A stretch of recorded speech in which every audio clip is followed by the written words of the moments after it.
Mỹ bác tin tàu chiến bị Trung Quốc xua đuổi khi áp sát Hoàng Sa.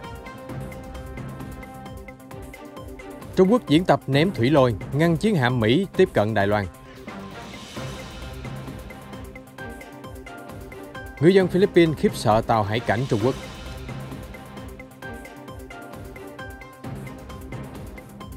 Hé lộ nhiều nghi phạm ám sát Tổng thống Haiti từng có liên hệ với cơ quan điều tra Mỹ. Tướng hàng đầu của Mỹ tại Afghanistan đã rời khỏi cuộc chiến bất tận. Trước sức ép điều tra, cánh tay phải của ông Trump mất ghế điều hành 40 công ty. Sập khách sạn ở Trung Quốc khiến nhiều người thương vong. Tất cả sẽ có trong bản tin đặc biệt cập nhật những tin tức nóng hổi nhất trên kênh FBNC.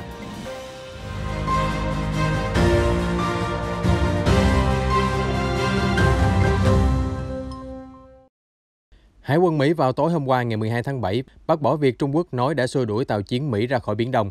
Ngay trước đó, Reuters dẫn nguồn quân đội Trung Quốc POA khẳng định đã triển khai tàu và máy bay quân sự đuổi khu trục hạm mang tên lửa dẫn đường USS Benfold của Mỹ khi tàu này áp sát Hoàng Sa thuộc chủ quyền của Việt Nam, hiện bị Trung Quốc chiếm đóng trái phép. Hạm đội 7 của Hải quân Mỹ ra thông cáo nhấn mạnh tuyên bố của Trung Quốc là sai sự thật. Tàu khu trục USS Benfold đã thực hiện tuần tra tự do hàng hải theo quy định của luật pháp quốc tế và tiếp tục các hoạt động bình thường trong vùng biển quốc tế. Hạm đội 7 nhấn mạnh, các hoạt động thể hiện cam kết của chúng tôi về duy trì tự do hàng hải. Không có bất kỳ tuyên bố nào từ Trung Quốc có thể đe dọa chúng tôi. Tuyên bố của quân đội Trung Quốc là động thái mới nhất trong nỗ lực diễn giải sai các hoạt động hàng hải hợp pháp của Mỹ, đồng thời nêu ra các yêu sách hàng hải phi lý và bất hợp pháp của họ tại Biển Đông, bất chấp quyền của các nước láng giềng tại Đông Nam Á. Các máy bay ném bom thuộc Không quân Trung Quốc vừa diễn tập phóng thủy lôi để phong tỏa vùng biển, một chiến thuật hữu hiệu nhằm răn đe hoặc làm chậm bước tiến của các tàu chiến đối phương. Theo Thời báo Hoàn Cầu, dẫn lời các chuyên gia quân sự Trung Quốc cho biết vào hôm 12 tháng 7, cụ thể lực lượng thuộc Bộ Tư lệnh Chiến khu phía Bắc đã tổ chức cuộc tập trận tại khu vực không được tiết lộ ở biển Bột Hải, sử dụng các máy bay tiêm kích ném bom JH-7. Nhiều chiếc JH-7 đã bay lướt trên biển nhằm tránh bị phát hiện bởi radar đối phương. Sau đó, máy bay xâm nhập chọc thủng hệ thống phòng không của đối phương và thả thủy lôi xuống các khu vực đã lên kế hoạch. Tiếp đó, các máy bay JH-7 trở về căn cứ để tiếp thêm nhiên liệu và đạn dược.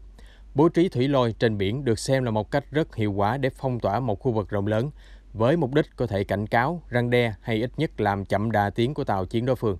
Ví dụ như trong kịch bản quân đội nước ngoài, bao gồm Mỹ can thiệp đến eo biển Đài Loan, quân đội Trung Quốc POA có thể nhanh chóng ném thủy lôi để cản bước tàu chiến của Hoa Kỳ.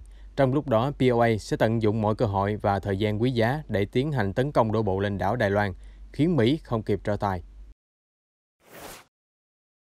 Theo Reuters, ngư dân Randy Megu thường đương đầu với những cơn bão biển dữ dội để đánh cá trên khu vực thuộc chủ quyền Philippines trên Biển Đông.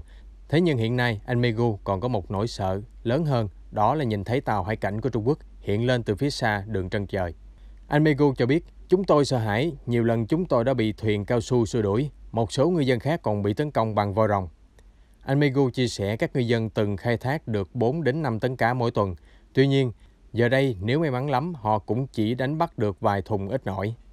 Anh Megu nói với Reuters rằng Trung Quốc ngày càng hành động quyết liệt hơn, gửi nhiều tàu chiến hơn đến khu vực ở ngoài khơi Philippines.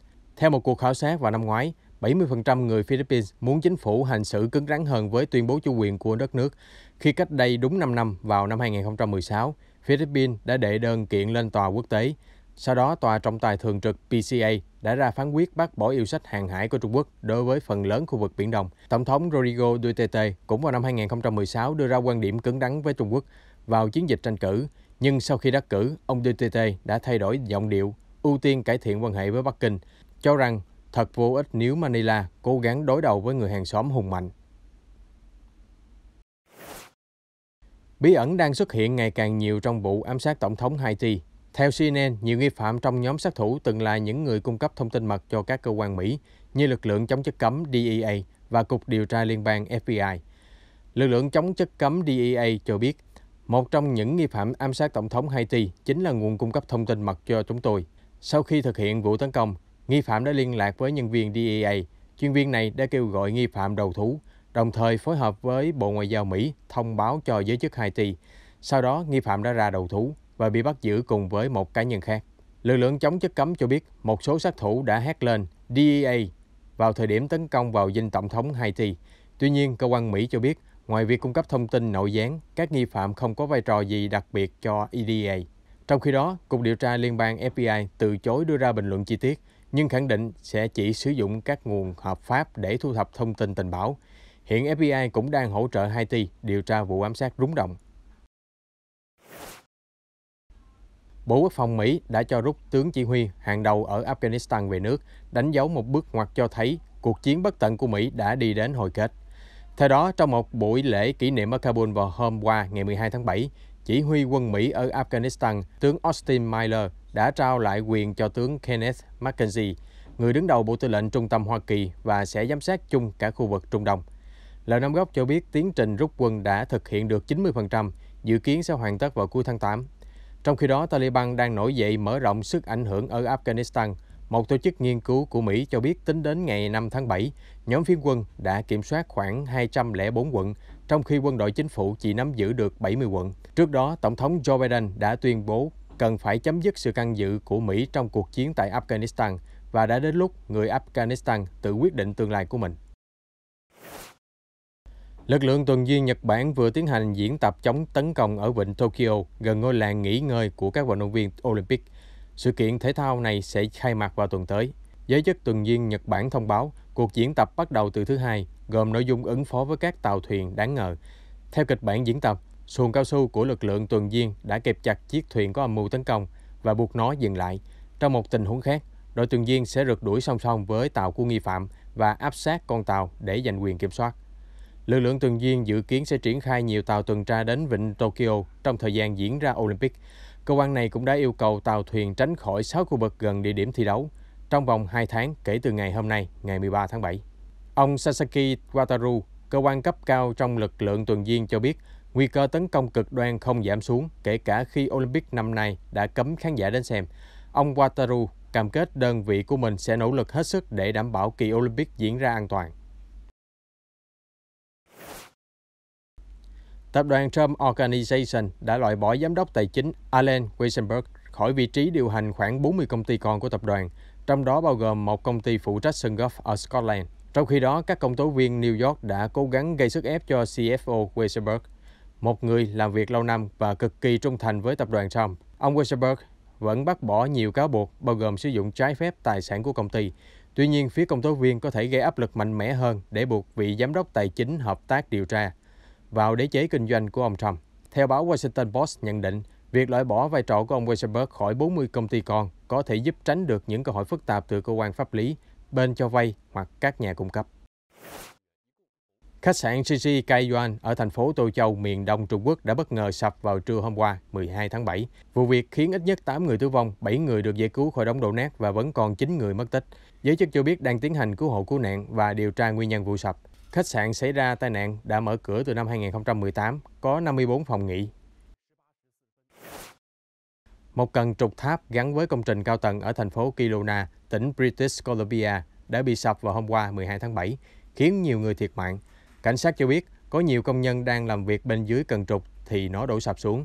Vụ việc còn khiến nhiều công trình kế bên bị hư hại, bao gồm ngôi nhà của một người cao tuổi. Giới chức cho hay đang xác định danh tính của các nạn nhân tử vong và tìm kiếm một người mất tích. Khu vực hiện trường rất ngổn ngang và đã được phong tỏa ngay sau vụ sập. Nhiều người dân Nhật Bản không khỏi hoang mang khi nghe tin vụ gấu tấn công người đàn ông 66 tuổi ở thành phố Maebashi, tỉnh Gunma vào hôm qua 12 tháng 7. Cảnh sát cho biết nạn nhân đang dắt chó đi dạo vào khoảng 6 giờ kém thì bị một con gấu xông ra tấn công. Người đi đường đã gọi điện báo khẩn cấp, xe cứu thương nhanh chóng đến hiện trường chở nạn nhân đến bệnh viện. Người đàn ông bị thương nghiêm trọng với các vết thương do gấu vồ ở cổ và cánh tay. Nắng nóng kỷ lục tiếp tục thiêu đốt các bang miền Tây nước Mỹ. Nhiệt độ ở California lên tới 49 độ C. Trong khi đó ở bang Oregon, nhiệt độ gần chạm mức kỷ lục và vụ cháy rừng ở Butte Lake vẫn đang lan rộng. Đến hôm qua, ngọn lửa đã thiêu rụi gần 61.000 hectare rừng và công tác chữa cháy gần như tuyệt vọng. Điều đáng nói là ngọn lửa lan đến gần một đường dây điện cao thế nối giữa nhà cung cấp điện ở bang Oregon đến bang California. Giới chức hai tiểu bang đang lo ngại sự cố có thể xảy ra và khiến cho hàng ngàn gia đình cũng như hộ kinh doanh bị mất điện đột ngột. Lũ quét kinh hoàng xảy ra ở khu vực đồi núi thuộc bang Himachal Pradesh, Ấn Độ vào hôm qua 12 tháng 7 đã khiến nhiều ngôi nhà của người dân bị hư hại nghiêm trọng. Đợt lũ quét có thể là do mưa lớn kéo dài ở vùng núi phía trên dãy Himalaya và dòng nước theo địa hình dốc cuồn cuộn chảy xuống dưới. Giới chức tỉnh chưa ghi nhận bất kỳ ai tử vong trong đợt mưa lũ lần này. Tuy nhiên, nhiều người đã mất nhà cửa và mọi tài sản quan trọng. Mùa mưa vốn có vai trò quan trọng đối với Ấn Độ vì khoảng 2/3 trong số 1,3 tỷ người dân nước này sống ở nông thôn, cuộc sống phụ thuộc vào canh tác nông nghiệp. Tuy nhiên, do biến đổi khí hậu, mưa lũ thất thường, sạt lở đang diễn ra với tần suất gia tăng trong những năm gần đây. Một xác con cá voi được tìm thấy trên bãi biển ở Brazil, đánh dấu một cá thể nữa của loài cá voi lưng gù khổng lồ bỏ mạng dưới lưới đánh cá của người dân. Xác cá voi dạt vào bờ biển Campeche vào ngày 8 tháng 7. Trước đó, một tổ chức môi trường cho biết có 8 con cá voi cũng chết dạt khắp bờ biển Brazil, chủ yếu là do mắc kẹt vào lưới đánh cá và dẫn đến vết thương quá nặng. Tháng 7, cá voi thường bơi gần hơn đến với các bờ biển, dẫn đến tăng nguy cơ va chạm với các hoạt động khai thác biển của con người. Chúng tôi sẽ cập nhật những sự kiện quốc tế mới nhất trong bản tin nóng phát sóng vào lúc 15 giờ hàng ngày trên kênh FBNC. Xin mời quý vị đón xem.